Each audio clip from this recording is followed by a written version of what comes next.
Hey everyone, my name is Yarrow and you're listening to the Daydreaming Wolves podcast. Really glad to have you. It's a rainy Friday afternoon in Scotland and it feels nice to be recording for you again. I just listened back to this episode in which I talked to Ash Alberg, who is a beautiful queer femme and fibre witch, and it was just such a joy. I am excited to sink deeper into my own fibre practices this winter, and so I've always felt really inspired by their work, and I wish we could meet in person. I have so many more questions for Ash, but what we talked about in this interview was also already really, really exciting. We talked a little bit about the process of making and how soothing and comforting it can be. We talked about natural dyeing, the fibre shed practices, about textiles as an access point to sustainability and community care, and lots of other good stuff. I really recommend checking Ash's online presence out as well. They have a really cool website and a very informative Instagram account, and the pictures that they post just really make me want to touch what they're making. Such a beautiful, yeah, it's just so beautiful and comforting to look at their feet, which I know sounds weird, but I really mean that. It's beautiful. So check it out. Anyway, just a few announcements from me. I am getting ready for winter, I guess. I'm still sea swimming. It's beautiful and very cold, but I feel like it's making me a little bit more hardy for winter. And I'm going to start a weaving project next week. I have decided, after all, not to open the Magic of Embodiment for enrollment in January, because I still have a few decisions to make about what I want to offer in 2020, but I do know what I will be offering, which is a live tarot class in January. It's going to be 3 classes on a Saturday evening in the UK, so it should hopefully be possible to attend for folks in different time zones. And we'll be looking at the tarot as a light in the dark, so it's a pretty dark time of the year in the Northern Hemisphere, and I want to explore together how the tarot can really provide comfort and a space for ritual and self-care and community care in that space. We'll meet 3 times, like I said, in a small group, and so I think it's a really great way to kind of sink into the gentle accountability and depth of a group. So if you're interested in making tarot a bigger part of your practice, or you want to hear someone else's perspective or meet like-minded people, then you're super welcome to join. The price is $44 for these 3 classes until December 1st, and the link is in the show notes. And I'll update you on everything else that I'm offering in 2020 soon. But I will say also that I'm offering one-off tarot readings again. So if you're interested in treating yourself to a reading around the end of the year and the beginning of the new one, then now is a good time to order that. And again, thank you so much for listening. Hey everyone, it is a beautiful afternoon and I'm very excited to speak to Ash Alberg, who is a queer femme and a fiber witch.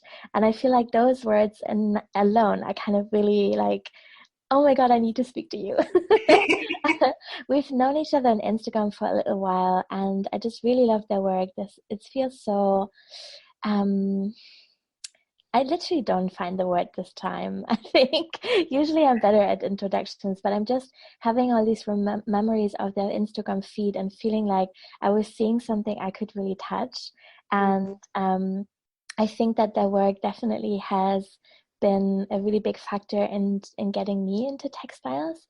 I'm a super beginner. I just do little bits of embroidery. I'm still a year later knitting my first scarf. So that's a slow process, but I think that's also the beauty of it, isn't it? Like the really, really sensual slowness and all the different ways in which we can work with fiber. So I'm super excited to speak to Ash, and yeah, welcome. Thank you so much for making time. Thank you for having me. I'm really excited about this. Great. Well, I have given us a slightly rambly intro, and I would love to hear if you could maybe say something slightly more cohesive about what you're doing and what you're excited about in life right now. Oh yeah. So I'm a queer feminine fiber witch, and that's kind of like the primary focus of my life. So I'm also super rambly, so I don't know that I'm going to be any more succinct. But my passions lately, so I'm a knitwear designer and natural dyer, and that is my full-time biz, which is mildly terrifying. I'm also a hedge witch, so there's like some herbal remedies that kind of make their way into those things, but they're always related back to my overall practice, which is really focused on sustainability, practicality, beauty within that, and then also self-care within the context of community care. So yeah, all those things kind of come back to each other. It's funny because my I don't even know how to refer my human made a point of or as mentioned a couple of times, that like my brain always is in like 17 different directions, which is true. And thankfully their head is not. And so they can keep track of things better than I can. But it does make it tricky running a business because I always have like 17 balls in the air in different directions. And they all come back to home, but figuring out how to like weave them all together well gets complicated. Um, Mm-hmm. so yeah, it's an interesting challenge, but I love it. And then my big passion lately is on fibre shed advocacy and fibre shed politics, because it's an extra beautiful place for everything to kind of intersect and all of my values kind of come together and come home there. So yeah, that's sort of where things are at these days. Mm-hmm. Yeah. Yeah, thank you so much. I love that. And I love, to be really honest, sometimes I'm a bit jealous of people who have a product-based business because I have lived in a tiny house, which was actually just an illegally converted garage for the last 2 years in Brighton. And so it had always been really difficult to like hold stock or really even make space for bigger pieces of textile work.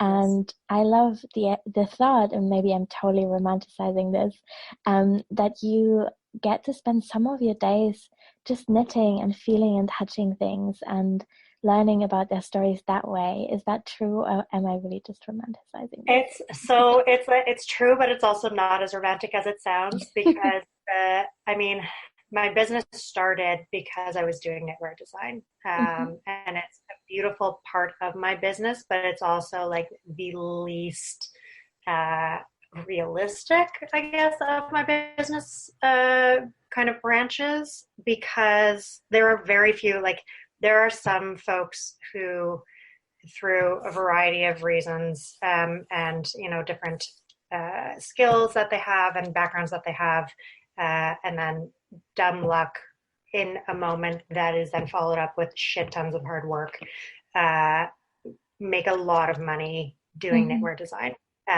It's a very small portion, and the majority of designers still need to supplement with teaching or with they have a partner who makes enough income where the moments where it doesn't work super well, then financially they're not Mm-hmm. in a whole great position to be in. That's not been mine, and up until like 3 weeks ago I have always depended on myself for income, and I have a very supportive family, which is great, but up until a little over a year ago was the point where I went fully self-employed, Mm-hmm. and so that's terrifying because with knitwear design basically I'm particularly known for my shawls and my socks, and both of those, with the amount of knitting that goes into it, it takes me probably on average about 40 hours to knit the sample that gets worn. Mm-hmm. And occasionally I will get a sample knitter. And whenever I talk to a biz coach, they're like, that's how you'll make this better. But um, I tend to not use them, partially because I I'm a process knitter and I love knitting, and so if I don't enjoy the process of knitting my own pattern, then I don't see why somebody else would. and also because I love working with yarn and I want to be able to touch it and be using it, but also because I hate the paperwork side of it. And so if that became my only Mm-hmm. like my only bit of the design work that I was physically doing myself, then that would suck. So I choose to continue knitting my samples. So again, on average, about 40 hours. Sometimes it's 30 hours. Oftentimes it's 50 to 60 hours. And then the writing of the pattern and photography, I do all my own photography with the exception of my books when I work with one of my dear ones, Samson Learn. But he lives on the East Coast. I'm in the middle of Canada, so we see each other about once a year. We figure out a way to work together. And otherwise, I'm on my own, so I take all my own photos. So that usually adds about 10 hours of paperwork. But, you know, if it's a really complicated chart, some of my shawl patterns will take like 20 hours to write the paperwork side of things. And that's, you know, having done this for 5+ years, and, you know, having a system down and not writing everything from scratch. Like my patterns definitely have a formula at this point. So it's not particularly efficient at all. And then those patterns sell for like $9 Canadian. So by the time that fees come off, I make maybe $8.12. So, you know, getting my hourly time back basically never happens, but it's a thing that I really love. So I'm currently in a point of needing to figure out how do I make time for that, because I want to be able to make time for that, but then also have the space to do the rest of my work, because realistically, the other portions of my work make more money, with the exception of my fibre shed project, which is currently doing an Indiegogo campaign because I've been basically self-funding that for the past 2 years and I can't anymore.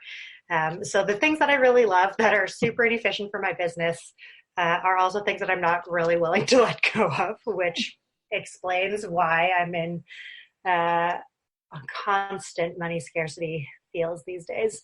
But yeah, I mean, I love it. And, you know, I don't want to work for other people. I like being able to have, you know, my own priorities be at the forefront of anything I do. I don't want to ask for permission to spend time with a friend during an afternoon or to rearrange my schedule.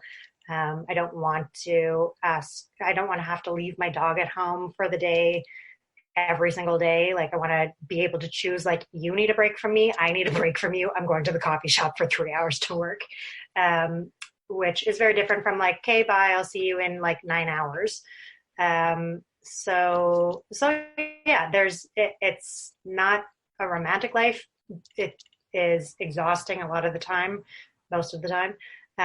But also there's like really deep values that I hold for it that kind of propel me to continue doing it this way, rather than just like going back in the workforce and getting a paycheck that's steady and reliable. Mm-hmm. I can relate to so many of the things you said. The not wanting to leave the dog at home and really wanting that freedom and the joy of choosing our days and that flexibility and openness to go with the rhythms of our own bodies as well, and just kind of following desires as they come up, and also the wanting to not have paperwork and admin and the technicalities to be the majority of the work that we're doing. I'm so aware that there's always ways to grow faster by hiring out quicker or by, you know, creating more efficient processes, but I think what you're doing is so beautiful, and I think that really comes through, and I love that you are so close to your processes, and are therefore so able to really communicate the magic of working with fibers. That's so beautiful, and I think it's a really empowering access point also when we're thinking about, like you said, sustainability and community care, because for me, and I mean, I think that's true for so many people, but there's such a strong sense of overwhelm these days when we're thinking about, you know, what can I contribute right now to climate justice, or to really questioning and untangling consumer culture. And I think we all need really soothing access points that give us an embodied understanding of what we're working with. And so textiles for me have been that kind of access point where I really got to understand what it means to say I'm taking this resource because I need to keep warm, and I Yeah. understand the process of how long that takes and how many hands are involved in that, and how do I then value this outcome that I'm gonna wear hopefully for many years to come. Yeah. It's so funny, like with I have a mending pile, and I hate mending. It's not a thing that I enjoy doing. But I have clothes that I'm like, I need to prioritize mending this because I spent so long making it that I am not willing to just like toss it aside. And that sort of shifts my relationship with all of my clothes, but also most of my clothes these days are handmade mostly by me. Or me made, I suppose. I was chatting with somebody not too long ago, and they were saying how like the concept of, or the term handmade is like so problematic because everything's handmade. Like machines get involved, but clothing is still run by hands through machines. It's just different hands. And so like referring to something as a handmade wardrobe is like, which is totally a term that I use all over in my business, but it is also like, whose hands are you valuing? And so that's like a really interesting thing that I'm still sort of picking apart in my head. But yeah, like being completely involved in the process of something, and having spent so many hours on it, then you value its longevity more, because you're like, I don't want to just toss it aside when I spent 10 hours sewing that thing, or I made this thing lovingly, or this person that I know made it lovingly for me. So yeah, it's there's something really beautiful about the way that textiles are so tactile and have so much memory embedded in them. Yeah. Yeah, I totally agree. I wonder how you first got into them. Did you always knit and love textiles? Yeah, I was really fortunate because everybody in my family always was involved with textiles. So my mom taught me how to sew and knit and cross stitch, and I'd never learned how to crochet. I'm a hardcore lefty, so when my mom taught me how to knit when I was a kid, she actually taught herself how to knit left-handed, and then taught me. And I would pick it up and put it down, and pick it up and put it down. And it was when I was doing my undergrad. So about 10 years ago, a little over 10 years ago now, that I picked it back up and I didn't put it down. And so now here's where we are over a decade later. And I was sort of like I went through a lot of academia, and I heavily dislike the bureaucracy attached to academia. I feel like my entire master's degree was spent just fighting with red tape and people. But I still coach things within like academic terms. So I'm like, my natural dyeing practice, I'm now at like my master's level of time like invested and research done, and where I feel like I'm at with my practice, which is that I know very little. And that's a terrifying thing, but also really beautiful and an exciting place to be at within a personal practice. And then my knitting at this point, I have 2 PhDs easy. So it's kind of funny to kind of couch those things within those terms. But yeah, I've always had people around me who were doing things, who valued it, who taught me. My dad was a skydiver, and so I actually, behind me is his industrial sewing machine that he used to mend his parachutes, and so now I use it for like denim and leather. And then both, like my mom's mom knit constantly. She was also an amazing seamstress. Although she didn't sew by the time that I was alive. She was like, I don't need to sew anymore. There are other people who can do that for me. I'm done, which was kind of funny. And then my grandma on my dad's side, she was, one of those old school Polish ladies who like would look at you and make some calculations in her head and cast on a number of stitches and make you a thing that fit you perfectly. She also spoke 8 languages, and English was the last one that she learned. And so there was one point where my mom was helping her out with, she was finally working off of a written pattern. And my grandma was like, now I know what the P is, that's pearl, but what is the K? And it's like, yeah, because it's a silent K. Like you're not knitting, you're knitting. So yeah, it's funny how kind of the different skills. I also just see it within my own life now as a designer, where there's folks who come at it very innately, and they're just able to kind of see things and figure things out, but not follow patterns. And then other folks who need that written kind of template for themselves. For me, when I approach pattern design, there's so much math all the time.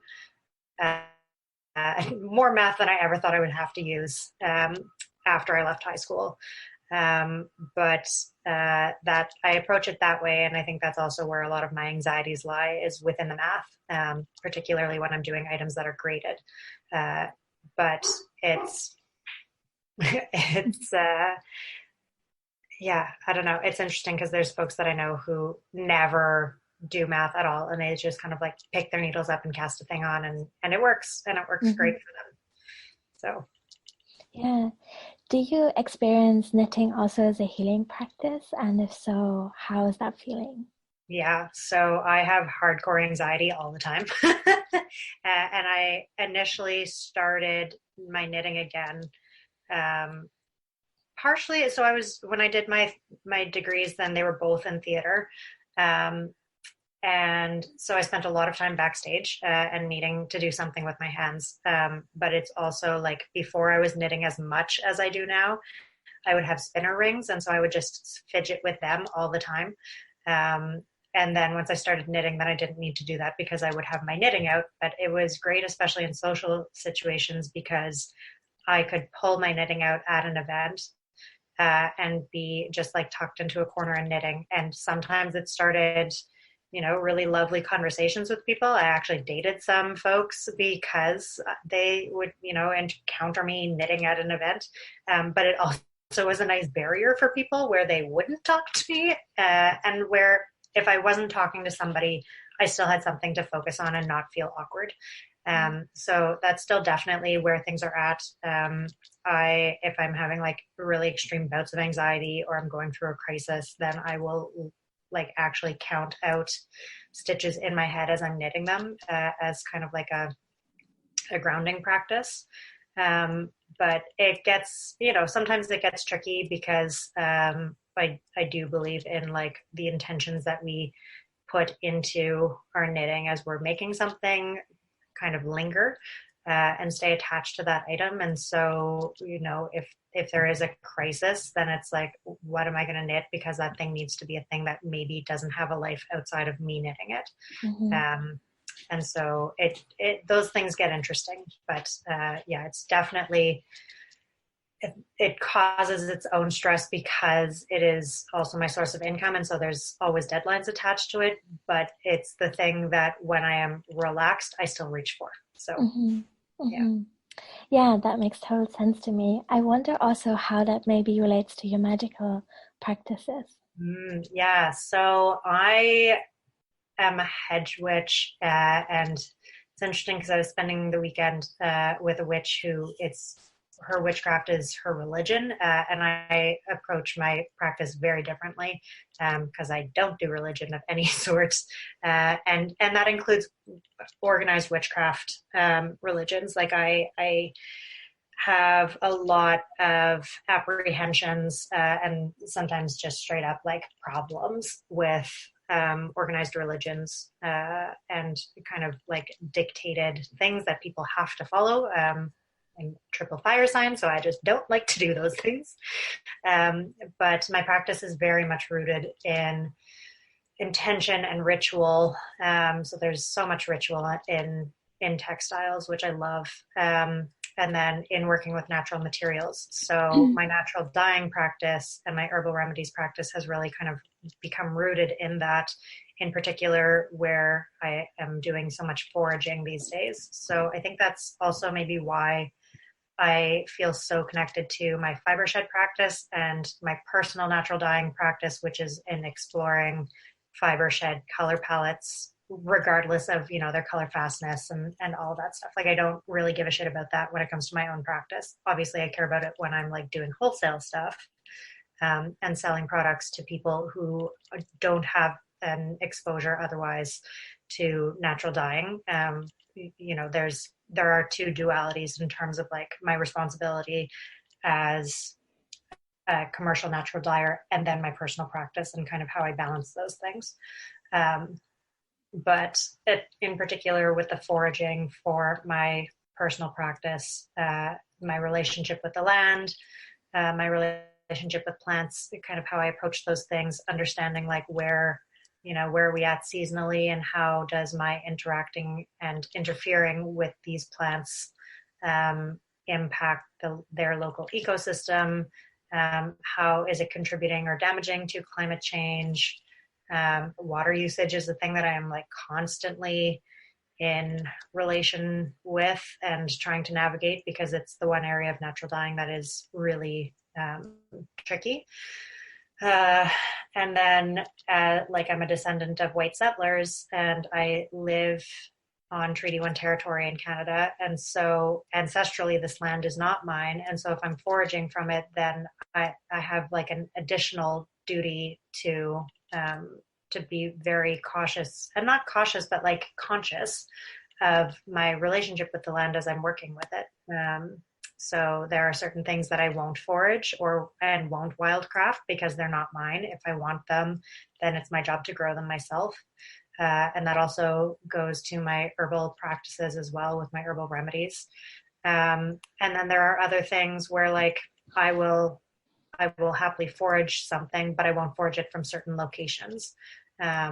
So that's sort of an ongoing thing that I'm constantly kind of working with and trying to navigate and learning and deepening my own understandings of it, and then working them into my classes as well. Like if you come to a class with me, you are going to get a whole bunch of politics talked at you, because I am not interested in teaching people how to learn a skill without putting it within the context of this is what this skill means in the wider world. So yeah. Mm-hmm. Yeah, that makes sense. Thank you. I'm wondering what kind of plants you're currently really liking working with. I am obsessed with tansy all the time, which is an interesting one because it's used to induce abortion. So it's like I've joked about how like if I ever had a wedding, I would want tansy all over the wedding, but like I don't know what that means in terms of like a symbolism for it, because I do really like kiddos. I just don't want any myself at the moment. But yeah, so tansy is one that I just always have a really lovely relationship with. Lavender is a hardcore ally for me. Yarrow is as well. And then plantain is one of my little buddies. So those are kind of my baselines. But within my natural dyeing practice, tansy very much so. I love goldenrod and working with it. And this year I started having a relationship with amaranth, which is a really exciting color that I love.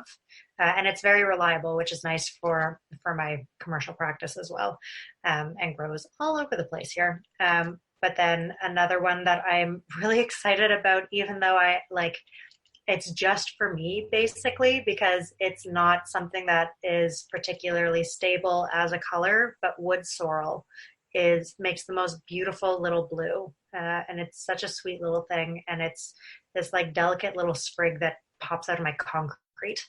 And so, yeah, so that's been a fun one to discover this year. Mm-hmm. Cool. I'm wondering if someone is listening about the magic of plants and textiles and they're interested, but they just don't know where to start. Do you have ideas for good starting points that you would advise people to check out? Yeah, so my side project From Field to Skin is where I kind of chronicle my adventures in the Canadian fibre shed, and it's all an advocacy thing. It's where I advocate for fibre shed, and so one of the things that is part of that, it's in my brain, it's fully about education and networking. And that's the focus of that particular project. And so on the education side, there's actually a page that got added earlier this year called resources. And so those are like really, vetted, good quality resources. And this section on natural dyeing is the largest one because it's my own personal practice. So I have more things that I trust and can rely on that are listed in there. So if somebody's interested in natural dyeing specifically, I wrote an ebook that is available on both of my websites, and it's called Natural Dyeing as Practice, and kind of takes people through the basics of how do you approach this. In particular, if you're interested in foraging and working with your own local fiber shed. I live in the north, but it's written in a way where anybody can, hear kind of your broad things to think about when you are approaching natural dyeing. And so how do you work that regardless of where you live?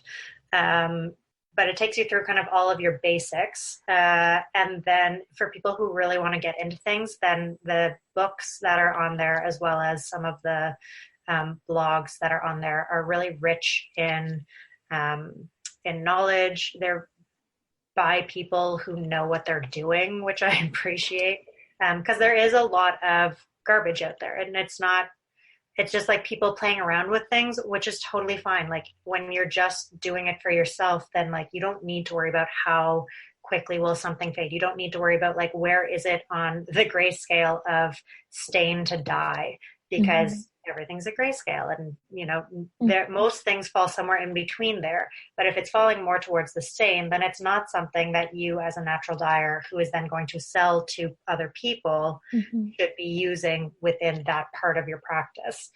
And so like a great thing to look out for when you're looking at online sources in particular is like if somebody's talking about using beet greens, it's not a thing. It is not a legit resource. Toss everything else that they are saying out with the bathwater, because anything that is legitimate about what they're saying, you can find from a better resource. So yeah, I don't know. I love it because the practice is one that has so much flexibility, but there are some basics that people need to understand.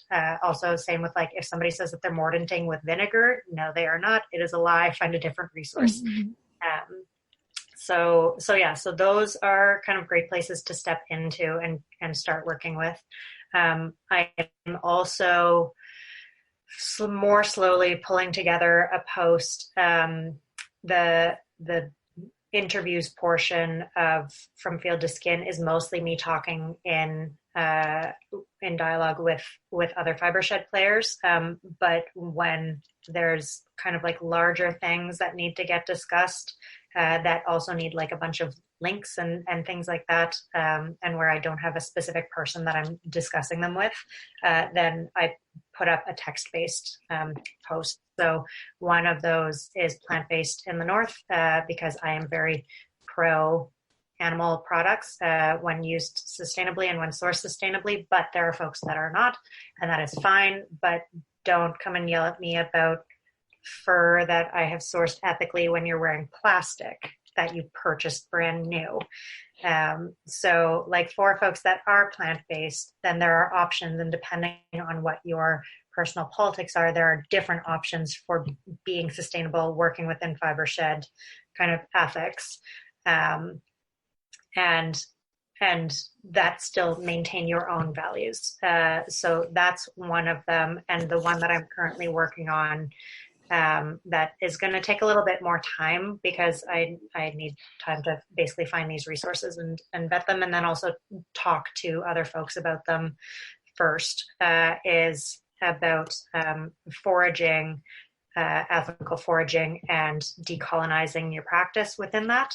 And so that post is prioritizing Indigenous voices from around the world, and is basically about like how do you approach your relationship with plants and relationship with the land in a healthier way, and in a more holistic way, and in a respectful way for the land.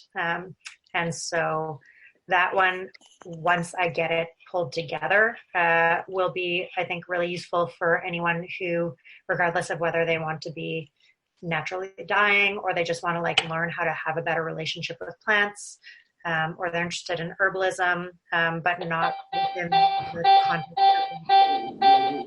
of a really like, you know, commercial way of looking at it, or like a capitalist way of looking at how do you use plants. It's like what can we do with plants when we work in collaboration with them. So that post is happening, that is being researched, but I think it's going to probably take a little while because I'm more worried about I'm more worried about the quality of the post than I am about how quickly it gets. Yeah, that makes total sense. Thank you for explaining that. I would also love to take just one step back and talk about what fiber shed actually is. Yes. So I forget that it's like not, I'm so used to just like living with it. So fiber shed is basically the local food movement, but for textiles. And it is happening all over the world all the time. And usually just uses a different term, but fiber shed, the term, grew out of actually Northern California. And so let me see if I can find, I like copy and pasted fiber shed's definition of what a fiber shed is onto From Field to Skin's About page, because people are always curious about what it is. But if you distill it down, it's the natural or the local food movement, but for textiles. So trying to source and manufacture every step of your textiles within a geographic region. So it doesn't have anything to do with like man-made borders or human-made borders, but it is about like finding a geographic region, usually no larger than, I think I've seen ones that are as large as 300 miles in distance, but generally they're somewhere between 100 to 200, depending on how rural a space is and how remote it is. So it's really interesting because even just in terms of like identifying where are the gaps within your fiber shed. So that's currently the biggest trick for folks who are plant-based in Canada, because we have one mill that is working on processing linen, like flax into linen fibers. But you know, that's like an ongoing thing. They're not making large quantities of fiber at this point, and the fiber is not something that can easily go through like a machine mill to become cloth. And we also don't have any cloth mills at this point that are not, like there are wool mills, but we don't have plant-based cloth mills at this point in Canada. And we also, that like they're the only ones that are processing plant-based fibers into thread or into yarn. So yeah, there's like some pretty large gaps that are just then like, okay, you've identified that this is a gap. So if you still want to use that thing, then where do you compromise? Like, how do you decide then how you prioritize replacing this thing because you can't produce it locally? So the sort of goal of it is to be combating climate change, and then also to kind of bring things back to a local economy and make people more self-sufficient and community sufficient, and not to do that in like by rejecting everything else around you, but by becoming more aware of what do you have in your immediate vicinity, how can you be supporting your local community, and then those questions that you ask your local producers, getting comfortable with asking those questions of others as well. So, you know, if you're curious about like how does a hide get tanned using more traditional methods, and you can find somebody locally who does that, then you can go and learn how to do these things. And then once you know that, then you can also go and, you know, look at these stores that are mass producing leather products and say, well, how did you tan your leather? And, where did you source the hide from to begin with? Like, was it done in a way that was respectful of the local ecosystem, and like also respectful of the animal that was harvested? Like, did the whole animal get used, and was it, done in a way that was respectful of that animal's life force? Or did you just like go and get something from a farm, where the whole point of them is to become fur in the end? I have major problems with fur produced in that way, but I have deep love and respect for fur that is produced in a respectful way for the animals. So yeah, which is always a little bit interesting, getting into conversations with people who are very anti-fur and anti-having conversations about like, what does that mean? So yeah.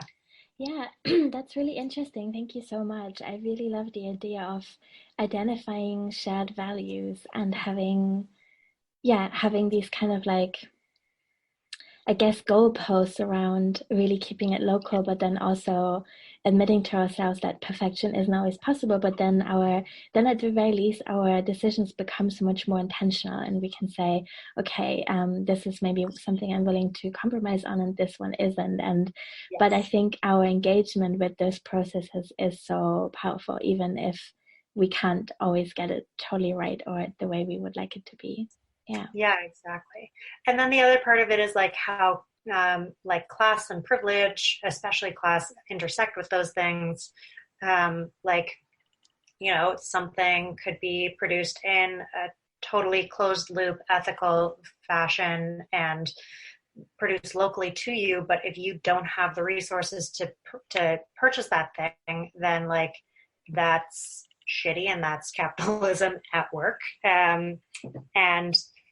But it also doesn't make you a bad person. Like where I always come back to things is like, people need to be educated so that they know what their options are, and then from that place of being informed, make decisions on what is the best for them with their given circumstances in any given moment. So it's not like one of my favorite poets has this quote that I don't even remember which poem it's from, but I always like come back to it, which is like, people who have the privilege of not shopping at Walmart. Like, Walmart is an evil corporation. Most of these giant corporations are evil. As far as I'm concerned, if you're a billionaire, you're not actually a good human because someone somewhere below you has been fucked over. But the people who have been fucked over are not bad people just because they don't have the ability to go and purchase something that is made perfectly. So I think that that's also part of the conversation that needs to happen more, because the slow fashion conversation can often be very elitist, very racist, very rooted in colonialism, very rooted in classism. And so like, we need to be dissecting these things, because textiles is a place where everything intersects. And that's sort of why I love it. It is a large part of why I love it. Because I can literally interact with my politics just by choosing what outfit I'm going to wear each day. So that's a really beautiful thing to be able to work with. But it's also then a place where there's a lot of mess. And so if we are completely removed from the process, then it's easy to just kind of like pretend that these things aren't a problem. And then when we're forced to look at it and forced to start unpicking it and trying to unpack how everything is so intertwined, then it becomes a lot harder to be comfortable with the way that especially fast fashion is currently operating, but also the way that slow fashion is still very rooted in a lot of really problematic spaces. Yeah, thank you for making that conversation so tangible and allowing us ways in. I really am super excited to share this, because I agree with what you're saying, and I think this engagement is so powerful and can be so transformative. So yeah, this is great. I'm wondering, we talked a little bit about this before we started recording, but I wondered if you had anything to share about how you're making business decisions, because I know that's so difficult, isn't it? And it's so vague to say, I'm trying to be intuitive and listen to my body. But we're Yeah, really having to make so many of these day-to-day decisions that sometimes can be compromising and overwhelming and really challenging. And I would love to hear kind of what current your approach is. totally. So I actually hate running a business. Like the thing that I always come back to is like I'm not running a business because I enjoy running a business. I'm running a business because I want to make things and I still need to make a living and I'm not willing to work for other people at this point in time. Mm-hmm. So that's the only reason that I am running a business. Otherwise, I would happily just like have my own practice and interact with people and, you know, like run skill shares with folks and do trades all the time. Like that would be my ideal scenario. But it's not realistic. And so I'm constantly in this like weird tug and pull between the fact that I live under capitalism and I have to, you know, make enough of a living to be stable and safe. And with the knowledge that I have a fair amount of privilege within that because I grew up middle class and I am university educated and I have a fallback in terms of if I needed to get back into the workforce, I could. I have a very diverse skill set, and I could demand things accordingly. Um, but that being said, uh, I'm also like I'm anti-capitalist. I'm hardcore intersectional feminist, and so like, how do you make decisions that are based on your own values and that still don't completely fuck you over? And that's been a thing that I've been really kind of navigating and battling with for the past year, really. And so I am not even going to pretend that I have the answers because I absolutely do not. But one thing that I'm currently trying to like come back to and understand is that I cannot support others when my own cup is not even like a quarter full. So I have spent a lot of time recently really focusing on the folks in my audience who have very few resources and, you know, cannot afford to purchase my items and trying to figure out like what are the ways that I can make these things more accessible to a wider audience. But as a result of that, then I'm fucking myself over because that endangers my ability to pay my bills, to make sure like I live in constant fear that Willow is going to do something stupid and like need an emergency vet bill. And so that's, you know, a shitty place to be. And you know, I'm fortunate to live in Canada where we have like universal health care and there is a pension plan and all of those things. So there are some securities, but there are also a lot of other things that are less secure. Like the current pension plan, you are living below poverty level if that is the only thing that you're relying on. Mm-hmm. So and then there's also just like, you know, comfort, like, and things that we want in life. Like I want to be able to choose to buy farm fresh meat all the time and only that, and not have to worry about like my body needs red meat in order to function, and I Mm-hmm. can't afford to buy that from friends who run farms that I love and I'm able to visit. And so, what meat is on sale at the Mm-hmm. grocery store this Mm-hmm. week? So you know, having to make those decisions, I want to be in a position where I can use the money that I make to reinvest in the community that I want to build, Mm-hmm. um, and feel safe and stable, and be able to deal with emergencies as they crop up, Mm-hmm. and then also just live a comfortable, for me, life, and spend money where my values are. Mm-hmm. So yeah, that's like a tricky thing that I haven't quite figured out. But I am sort of like rebalancing where I'm placing energy and kind of reevaluating like where am I putting most of my energy and what are the ways that is helping me and what are the ways that that's hindering me. So From Field to Skin, my side project, is currently undergoing an Indiegogo campaign to help fund. It's basically what I'm trying to do is create a buffer so that I can continue doing some interviews while I also spend time finding like corporate sponsors and whose values I share, and government sponsors and things like that. Because at this point, I can't continue doing the work at the level that I've been doing it at, and the frequency that I've been doing it at, because I spend about a quarter of my working hours focusing on it, and it's unpaid, and I don't make enough money elsewhere in my business for that to be feasible. So like that's one of the spots where I'm having to make compromises. Another thing that I've been having to re-evaluate and come back to is realizing that like money is not inherently bad, and the people who have money are not inherently bad. It's the way that we use money that is problematic.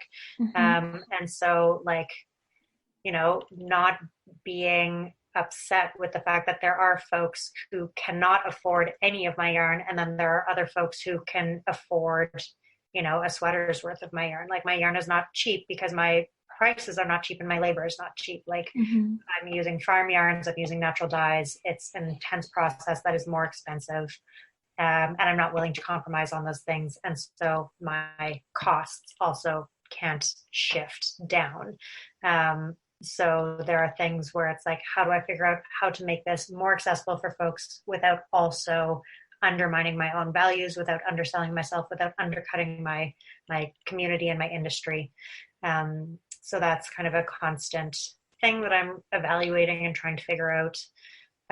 Same with the herbalism work that I do, like with my herbal remedies, you know, there are ways that I can cut costs, but that also usually means working not in alignment with my values. And so I'm not willing to do that. And so, you know, how do I restrict myself accordingly, basically, in terms of how I just make decisions and approach things. So yeah, a couple of books that I've been really enjoying working through. I listen to a shit ton of podcasts as well, including yours. But there are a lot of podcasts that I really value. And then the two books lately that have been really helpful, one of which I actually plan on revisiting very shortly, because I worked on it about 10 months ago, and I feel like it's going to be one that kind of like each year I revisit. And that one is How to Not Always Be Working by Marley Grace. And I love that book because it kind of allows me to very gently approach my values and kind of like redefine like where am I at, what am I valuing, and then how does that kind of lead me towards my larger goals, and do I need to shift things accordingly. So like I plan on reworking through that before I start doing some small biz management training and marketing training. That's more specific and more focused than the like, I'll just figure it out as I go. Yeah. That's been my main go-to for the last number of years. Same. And then the other book that I actually had a huge amount of reservations about, and that has actually been like just exactly what I needed at this time, is called Overcoming Under-Earning. And it's by this woman who her dad was literally the guy who founded H&R Block. And so she grew up with a trust fund. She married a financial advisor, but and so she had like shit tons of money. And so I like approached the book and was like, I'm going to have to be like really looking at this through this lens of like, but and it's very cis in the way that it is approaching things. So I'm not, you know, that like for other queer folks, like approach it knowing that. But it's like, it's very gendered in the way that it talks about things. But I was expecting it to be way more capitalist than it actually is. And I really appreciate it because it looks at doing both the external work of like getting a handle on your numbers, like actually knowing what your numbers are, basically the reason that she had to reevaluate her relationship with money was like she grew up in the American South. Women just like don't touch those things. It's not nice. Or white women don't touch those things. It's like the conversations that they don't need to have. And then her husband gambled all of their money away, and then I can't remember if like they divorced and then she got hit with the tax bill, or he like disappeared or something. She ended up getting hit with a tax bill of over $1 million. Wow. Which, like, how much money did you have that this is your tax bill? But also, holy shit. Yeah. And she like went to her dad to ask for help, and he said no. And so she's like, shit, what do I do? And she's like in her 40s or 50s at this point, and basically has to suddenly learn after an entire lifetime of being financially secure but having no concept of how to handle money, what to do. So she like approaches it from that point, and then from there is like there's the external work you have to do, and then there's also the internal work that you have to do, understanding your own personal life relationship with it, which has been super helpful. So really a good book. Who needs it? I have read only the first one, but the second one is also with reservations on my list, so I'm really glad to hear from you that you liked it.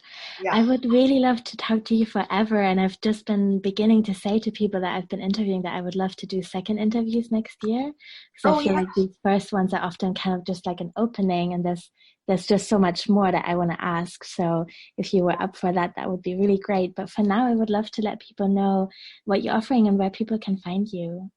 Yeah, so people can find me on Instagram at Sunflower Knit and at From Field to Skin. And then my websites are fromfieldtoskin.com and ashalberg.com. And so From Field to Skin, like I said, is my fiber shed advocacy. So if you want to like learn things, that is your space to go. And then if you're interested in naturally dyed yarns and textiles and items for your body and your home, and cozy sweet things, then that is the spot to find things, is on ashalberg.com. Cool. And we'll link to that in the show notes as well. Ash, thank you so much for everything that you shared. Like I said, super excited to share this and really grateful for your time and everything that you do. Thank you so much for having me, Yarrow.